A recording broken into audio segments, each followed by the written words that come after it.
بسم اللہ الرحمن الرحیم۔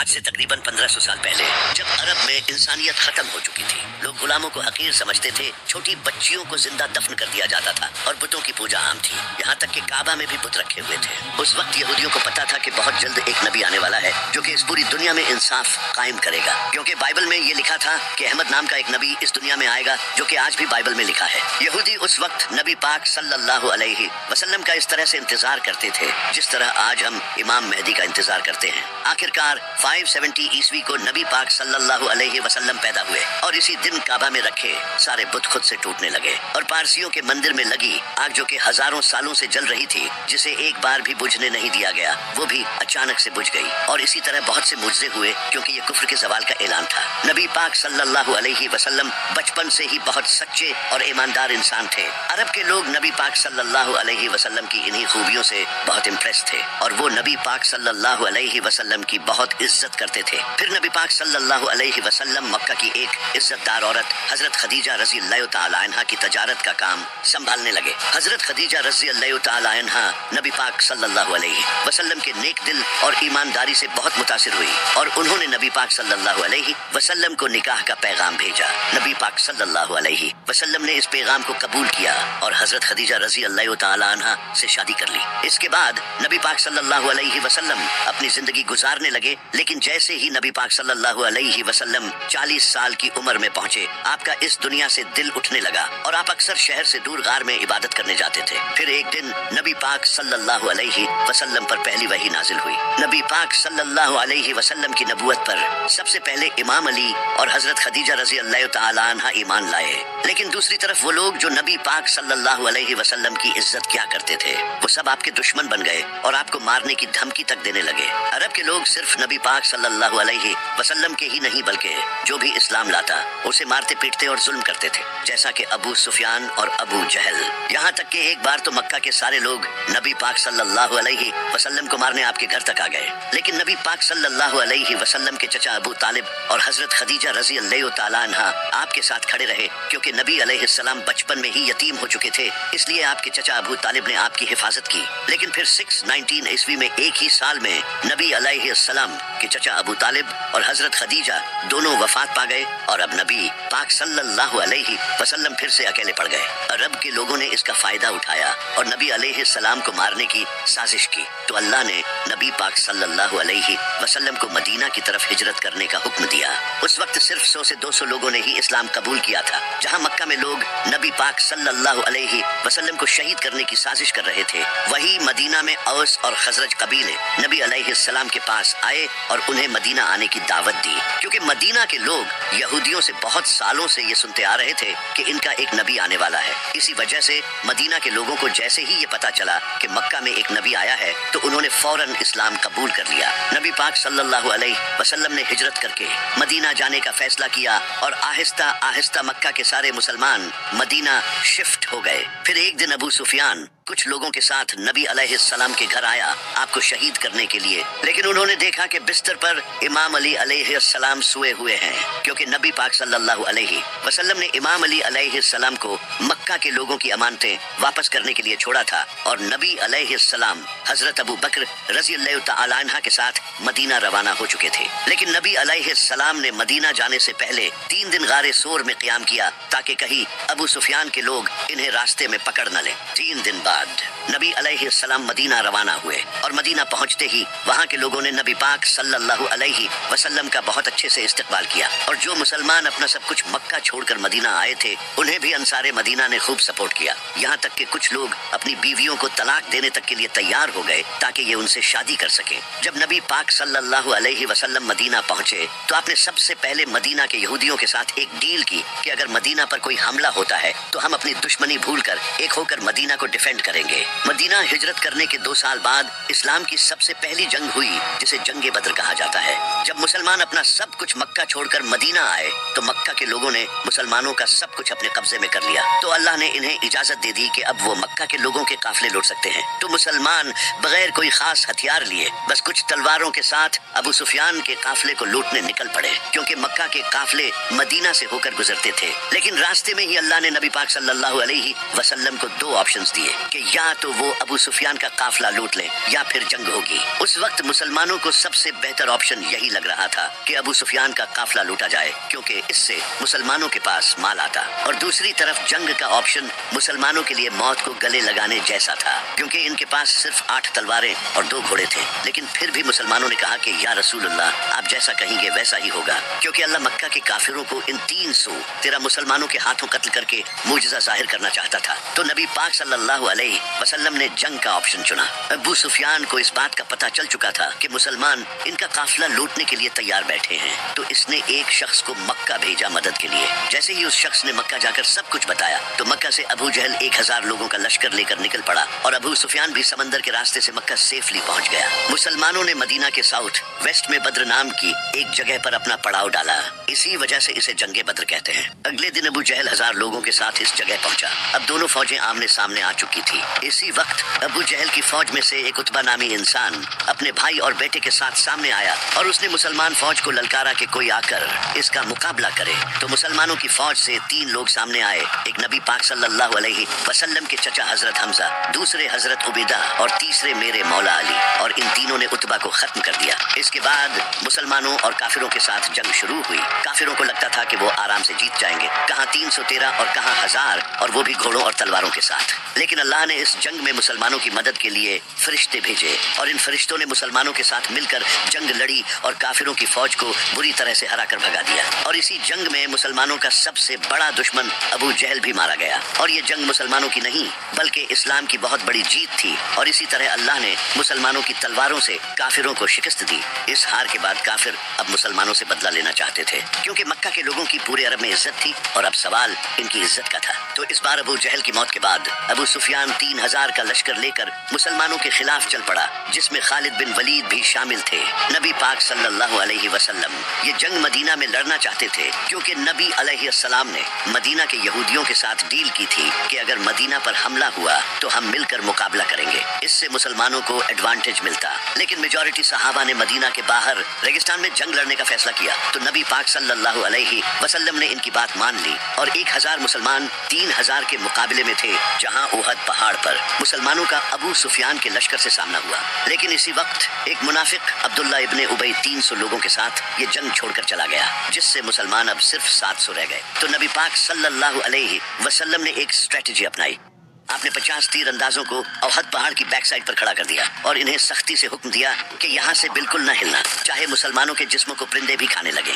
پھر جنگ شروع ہوئی، اور مسلمان ہمت کے ساتھ ان کا مقابلہ کرتے رہے، اور کافر شہید ہونے لگے اور پیچھے ہٹنے لگے۔ یہ دیکھ کر ان 50 تیر اندازوں کو لگا کہ مسلمان جنگ جیت چکے ہیں، اور کہیں ایسا نہ ہو کہ انہیں مال غنیمت نہ ملے۔ تو ان 50 تیر اندازوں میں سے 35 مسلمان پہاڑ سے اتر آئے، اور اسی موقع کا فائدہ اٹھا کر خالد بن ولید نے پہاڑ کے پیچھے سے مسلمانوں پر حملہ کر دیا۔ اب آگے اور پیچھے دونوں طرف ابو سفیان کا لشکر تھا، اور مسلمان ان دونوں کے درمیان پھنس چکے تھے، اور اس طرح بہت سے مسلمان شہید ہونے لگے، اور اسی وقت نبی پاک صلی اللہ علیہ وسلم کے بھی دانت مبارک شہید ہو گئے، جس سے یہ افواہ پھیل گئی کہ نبی پاک صلی اللہ علیہ وسلم شہید ہو گئے۔ جب صحابہ نے یہ سنا تو کئی صحابہ یہ سن کر بھاگنے لگے، یہاں تک کہ حضرت عثمان اور حضرت عمر جیسے صحابی بھی جنگ چھوڑ کر بھاگ گئے۔ لیکن صرف 12 لوگ نبی پاک صلی اللہ علیہ وسلم کے ساتھ باقی رہے، جن میں امام علی علیہ السلام، سعد بن ابی وقاص جیسے صحابی تھے۔ تو باقی بچے مسلمان پہاڑ پر چڑھ گئے، جسے دیکھ کر ابو سفیان پیچھے ہٹ گیا۔ جب وہ واپس مڑے تو نبی پاک صلی اللہ علیہ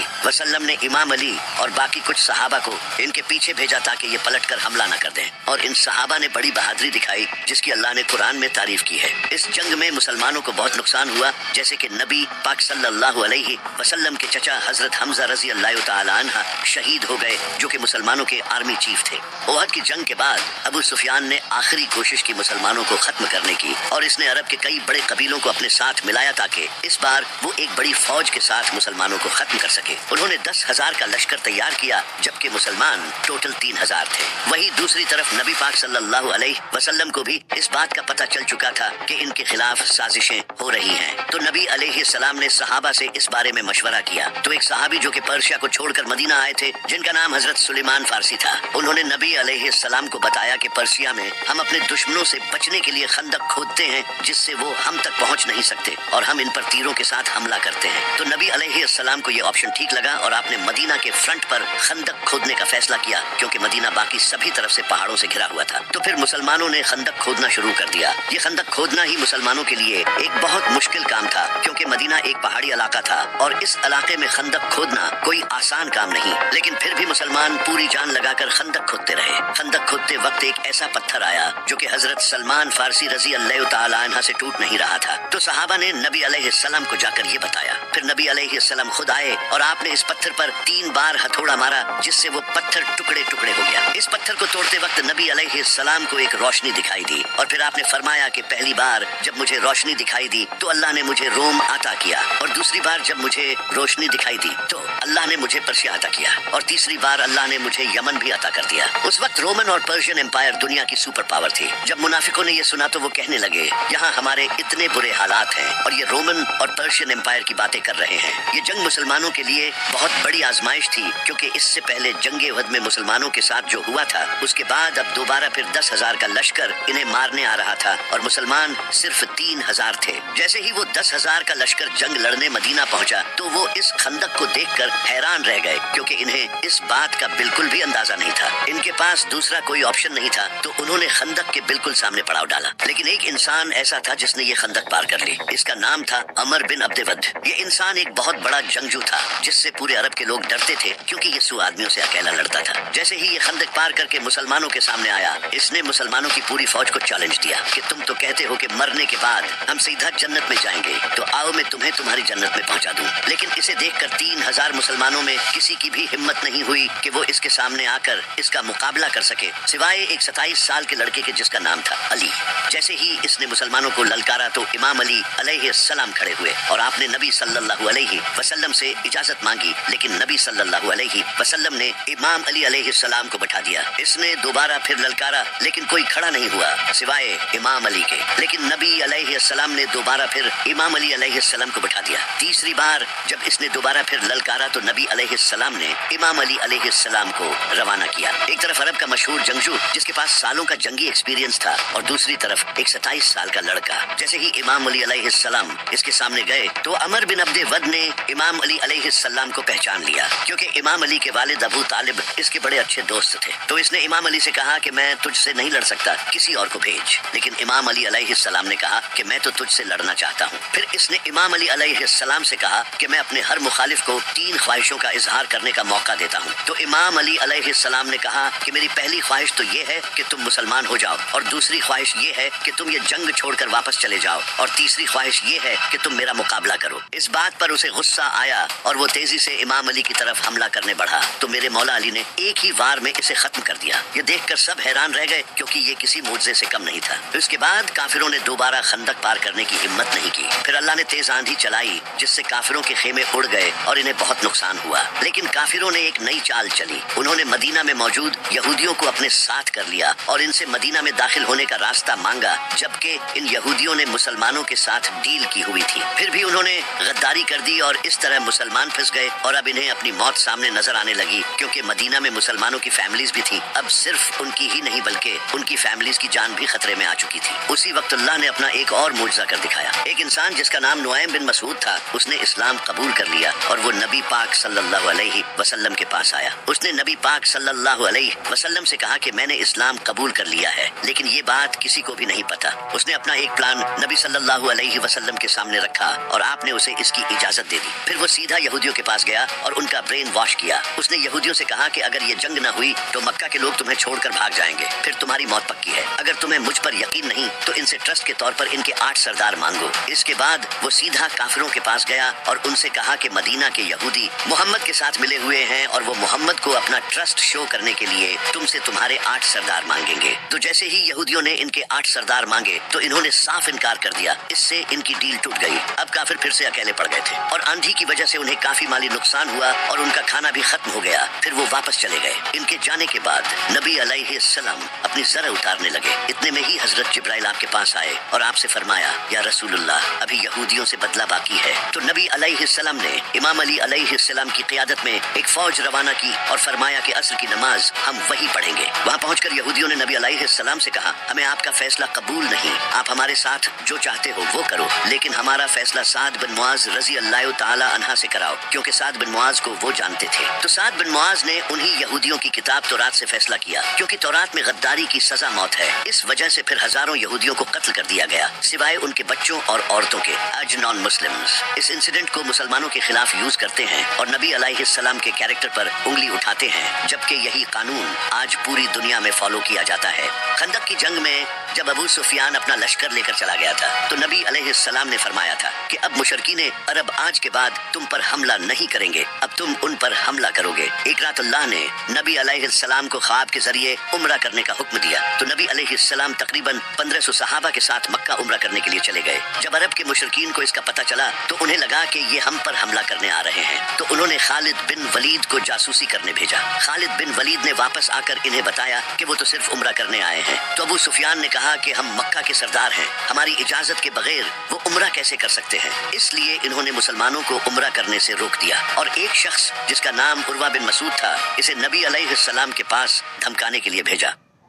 उर्वा ने आकर नबी अलैहिस्सलाम से कहा कि आपके ये साथी आपको छोड़कर चले जाएंगे और अगर आपको अपनी जान प्यारी है तो वापस चले जाएं। इस बात पर सहाबा को बहुत गुस्सा आया, वो इसे दिखाना चाहते थे कि हम नबी अलैहिस्सलाम से कितनी मोहब्बत करते हैं। थोड़ी देर बाद जब नमाज का वक्त हुआ तो नबी अलैहिस्सलाम वजू करने लगे और आपके 1500 सहाबी आपके वजू का पानी भी जाया नहीं होने दे रहे थे। जब उर्वा ने ये देखा तो इसने वापस जाकर अबू सुफियान को ये सब बताया। इसने कहा कि मैं बड़े बड़े बादशाहों के दरबार में गया हूँ, लेकिन मैंने कभी किसी भी बादशाह के साथियों को मोहम्मद के साथियों की तरह नहीं देखा। इनके साथी इनके वजू के पानी तक के लिए एक दूसरे से लड़ते हैं और जैसे ही मोहम्मद के मुंह से अल्फाज निकलते हैं ये उसे पूरा करने के लिए फौरन दौड़ते हैं। ये कभी भी मोहम्मद को अकेला नहीं छोड़ेंगे, इसलिए तुम्हारे लिए बेहतर यही है कि इनके साथ माहिदा कर लो। तो मुशरकीन अरब ने नबी अलैहिस्सलाम के साथ डील कर ली। इस डील में कुछ शर्तें तय हुई। पहली शर्त यह है कि अगर कोई शख्स मक्का छोड़कर मदीना जाएगा तो उसे वापस करना होगा, लेकिन अगर कोई शख्स मदीना छोड़कर मक्का आएगा तो उसे वापस नहीं किया जाएगा। और मुसलमान इस साल नहीं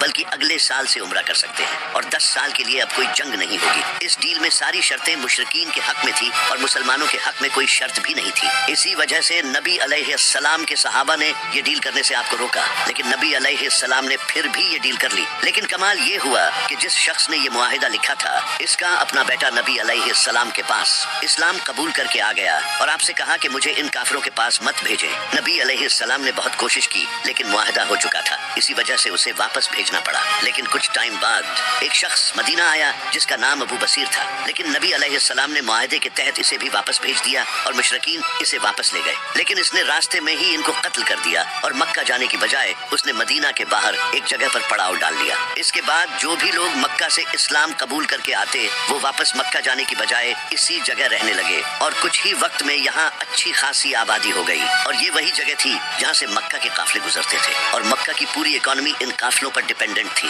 फिर इन लोगों ने मक्का के काफिरों से बदला लेने के लिए इनके काफिले लूटने शुरू कर दिए, जिससे मक्का के काफिरों को बहुत नुकसान होने लगा और उन्होंने तंग आकर इस डील को खत्म कर दिया और नबी अलैहिस्सलाम से कहा कि अब जो भी इस्लाम कबूल करके आपके पास आए तो आप उसे अपने पास ही रखें ताकि उनके काफिले बच सके। इस तरह ये मुआहिदा जो काफिरों ने अपना फायदा सोच कर किया था वो उल्टा इन्हीं के खिलाफ हो गया। सुलह हुदैबिया के बाद अब मुसलमानों का अगला टारगेट खैबर था। ये यहूदियों का बहुत बड़ा और अमीर किला था। खैबर के यहूदियों ने कुरैश और मुसलमानों के दूसरे दुश्मनों को कई बार सपोर्ट किया था और इनके कुरैश के साथ भी बड़े अच्छे रिलेशंस थे, इसलिए इनको हराना बहुत जरूरी था। तो नबी अलैहिस्सलाम 1600 मुसलमानों के साथ खैबर पहुंच गए, लेकिन यहूदियों को कुछ मुनाफिकों ने ये खबर पहले ही दे दी थी। वैसे भी यहूदियों को लगता था कि वो ये जंग आसानी से जीत जाएंगे क्योंकि इनकी तैयारी पूरी थी और इनके पास एक जंगजू था जिसका नाम मरहब था। मरहब पूरे अरब में मशहूर था और इसके लेवल का कोई भी जंगजू पूरे अरब में नहीं था। नबी अलैहिस्सलाम ने कई सहाबा को ये किला फतह करने भेजा, लेकिन किसी से ये किला फतह नहीं हुआ। फिर नबी अलैहिस्सलाम ने फरमाया कि कल मैं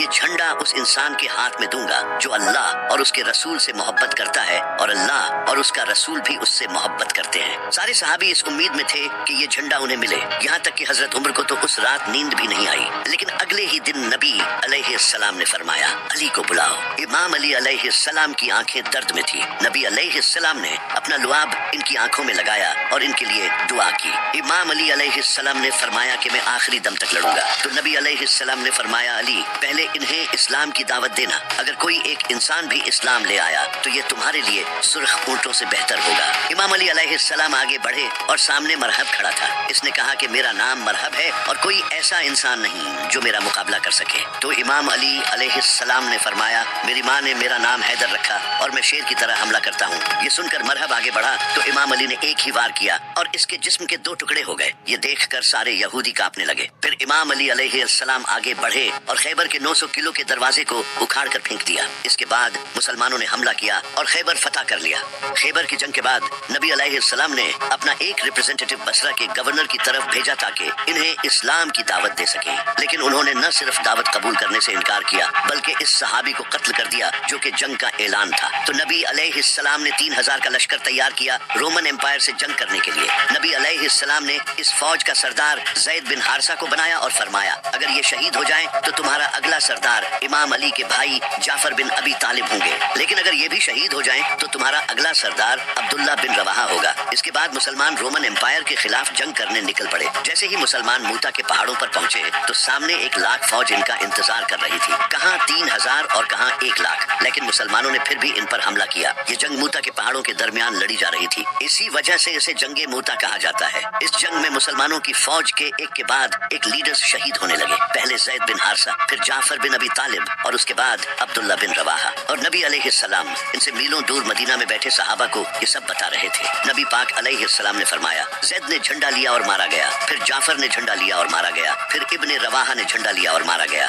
जब नबी अलैहिस्सलाम लोगों से ये कह रहे थे तो आपकी आंखों से आंसू जारी थे और एग्जैक्टली ऐसा ही हुआ। मुसलमानों ने इन तीनों लीडर्स की शहादत के बाद अपना अगला लीडर खालिद बिन वलीद को चुना। खालिद बिन वलीद ने एक स्ट्रेटेजी यूज की। उन्होंने मुसलमान फौज को रीऑर्गेनाइज करके आहिस्ता से पीछे हटने को कहा, जिससे रोमन एम्पायर को लगा कि ये मुसलमानों का कोई ट्रैप है और वो जंग छोड़कर वापस चले गए और इस तरह मुसलमान सेफली मदीना पहुंच गए। जंगे मूता के बाद कुरैश के एक साथी कबीले बनु बकर ने मुसलमानों के साथी कबीले बनु खुजा को कत्ल कर दिया, जिससे मुसलमानों और मक्का वालों के दरमियान होने वाली डील सुलह हुदैबिया टूट गई। इस माहदे में ये लिखा था कि मक्का वाले और मुसलमान 10 साल के लिए कोई जंग नहीं करेंगे, लेकिन इस कत्ल के बाद अब ये मुसलमानों के खिलाफ ऐलान जंग था। तो नबी अलैहिस्सलाम ने मक्का से जंग करने के लिए 10,000 का लश्कर सीक्रेटली तैयार करना शुरू कर दिया। लेकिन एक इंसान ने मक्का वालों को इसकी खबर देने के लिए एक औरत के हाथ खत भेजा, जिसकी अल्लाह ने नबी अलैहिस्सलाम को खबर दे दी और नबी अलैहिस्सलाम ने इमाम अली अलैहिस्सलाम को भेजा। इमाम अली ने इस औरत को पकड़ लिया, लेकिन नबी अलैहिस्सलाम ने इस औरत को माफ कर दिया। अबू सुफियान को इस बात का पता चल चुका था कि मुसलमान अब मक्का पर हमला करेंगे और अब मुसलमानों के पास बहुत ताकत है जिससे अब इनकी मौत पक्की है। तो उन्होंने नबी अलैहिस्सलाम की बहुत मिन्नतें की कि सुलह हुदैबिया कायम रखें, लेकिन आपने इनकी बात नहीं मानी। इसके बाद नबी अलैहिस्सलाम 10,000 का लश्कर लेकर मक्का पहुंचे, जिसे देखकर मक्का वालों ने सरेंडर कर दिया और इस तरह सिवाय कुछ लोगों को कत्ल किए। नबी अलैहिस्सलाम ने मक्का फतह कर लिया, जिसे देखकर अबू सुफियान ने भी सरेंडर कर दिया और इस्लाम कबूल कर लिया। नबी अलैहिस्सलाम ने भी मक्का के लोगों को माफ कर दिया। फतह मक्का के बाद अभी भी अरब के कुछ कबीले ऐसे थे जिन्हें मुसलमानों की इस बढ़ती हुई ताकत से डर लगने लगा, जो कि ताइफ के हवाजन और सकीफ कबीले थे। तो इन्होंने मुसलमानों के खिलाफ हमला करने का फैसला किया। तो नबी अलैहिस्सलाम 12,000 का लश्कर लेकर इनके खिलाफ जंग करने ताइफ निकल पड़े।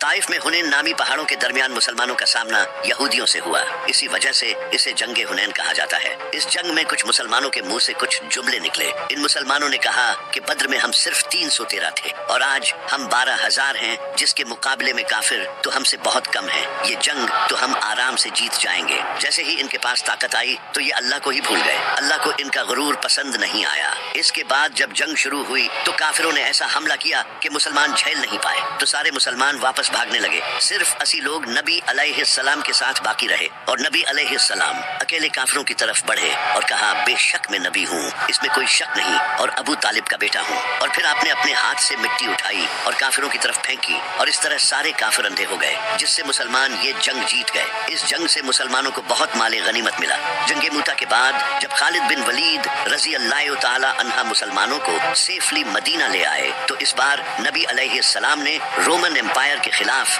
دوبارہ جنگ کرنے کا فیصلہ کیا، اور قرآن میں اس جنگ سے ریلیٹڈ صاف طور پر فتویٰ آ گیا تھا کہ جو مسلمان اس جنگ میں شامل نہ ہوا وہ منافق ڈکلیئر ہو جائے گا۔ یہ مسلمانوں پر اب تک کی سب سے بڑی آزمائش تھی، کیونکہ اس وقت مدینہ میں کھجور کی فصل تیار ہو چکی تھی، اور اسی وقت مسلمانوں کو جنگ پر جانا تھا جس سے ان کی فصل ضائع ہو جاتی، اور جنگ بھی اس وقت کی سب سے پاورفل فوج رومن امپائر سے تھی، جہاں 1,00,000 فوج ان کے انتظار میں بیٹھی تھی، جبکہ مسلمان صرف 30,000 تھے۔ اور یہ جو تبوک تک کا سفر تھا یہ بھی بہت ہی ڈیفیکلٹ سفر تھا، یہ بہت ہی لمبا راستہ تھا، جبکہ کچھ مسلمانوں کے پاؤں میں جوتے بھی نہیں تھے۔ اب یہ وہ وقت تھا جب نبی علیہ السلام کے سچے صحابہ اور منافقوں کا پتہ چلنا تھا۔ اس جنگ میں نہ جانے کے لیے کئی لوگوں نے بہانے کیے اور وہ مدینہ میں ہی رک گئے، تو نبی علیہ السلام نے مدینہ کی حفاظت کے لیے امام علی سے کہا کہ اس جنگ میں تم نہیں جاؤ گے، تو امام علی علیہ السلام یہ سن کر رونے لگے۔ تو نبی علیہ السلام نے کہا کہ تمہاری میرے ساتھ وہی نسبت ہے جو موسیٰ کی ہارون سے ہے، لیکن میرے بعد کوئی نبی نہیں۔ تو امام علی علیہ السلام مدینہ میں ہی رک گئے۔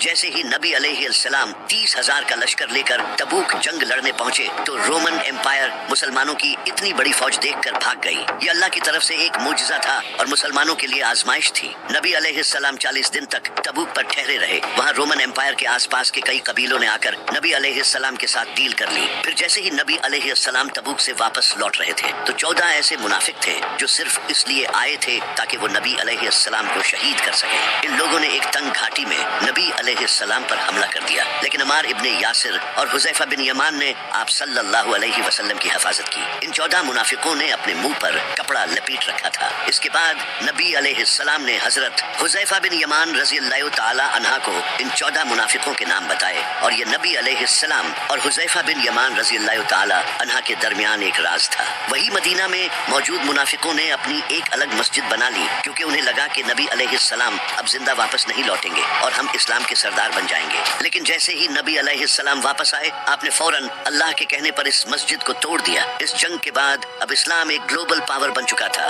لیکن یہ نبی علیہ السلام کی زندگی کی آخری جنگ تھی۔ اس کے بعد آپ صلی اللہ علیہ وسلم وفات پا گئے، اور یہی سے اسلام کا سب سے کنٹروورشل پیریڈ شروع ہوا۔